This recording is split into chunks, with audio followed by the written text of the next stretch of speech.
জবা ফুলে আঁতৰ কৰিব পাৰে বহু সমস্যা। আৰ্থিক অসুবিধাৰ পৰা কেৰিয়াৰ বিবাহৰ সমস্যালৈকে কৰিব পাৰে সমাধান।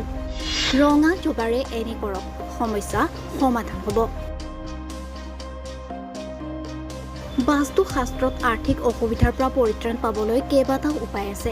তাৰে ভিতৰত ৰঙা জবা ফুলৰ জৰিয়তেই সমস্যা সমাধান কৰাটো অন্যতম, কাৰণ এই ফুল সহজতে উপলব্ধ।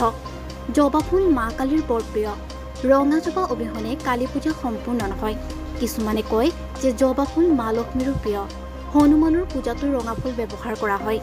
বাস্তুশাস্ত্ৰবিদসকলে কয় যে ঘৰত জবা ফুলৰ গছ থকাটো অতি শুভ, যি মা লক্ষ্মীক সন্তুষ্ট কৰে। ঘৰত কোনোদিনেই আৰ্থিক সমস্যা নহয়।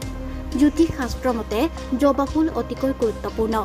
জ্যোতিষশাস্ত্ৰ অনুসৰি যদি ঘৰত জবা ফুলৰ গছ থাকে, সূৰ্য শক্তিশালী হয়, ধনৰ সমস্যাও আঁতৰ হয়। যদি সূৰ্য দুৰ্বল হয়, ঘৰৰ পূবফালে জবা গছ পুতি প্ৰতিকাৰ পোৱা যায়। বিবাহত বাৰে বাৰে বাধা। ইয়াৰ কাৰণ জাতকৰ মংগল দোষ হ'ব পাৰে। আকৌ যদি মংগল গ্ৰহ দুৰ্বল হয়, বিবাহিত জীৱনত সমস্যা হ'ব পাৰে। ঘৰত জবা গছ ৰুই নিয়মীয়াকৈ যত্ন লোৱাটো লাভজনক হ'ব পাৰে। যদি চাকৰি বা ব্যৱসায়ত কোনো সমস্যা হয়, প্ৰতিদিনেই সূৰ্য দেৱতাক জবা ফুল দিয়ক। ৰাতিপুৱা গা ধুৱক আৰু তামৰ পাত্ৰত গংগাৰ পানী লওক। তাৰপিছত ইয়াত জবা ফুল এটা ৰাখক।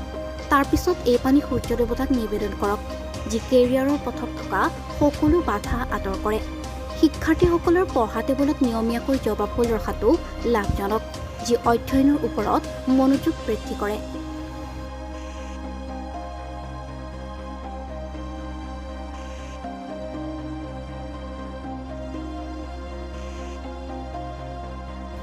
Bureau report, the news hour.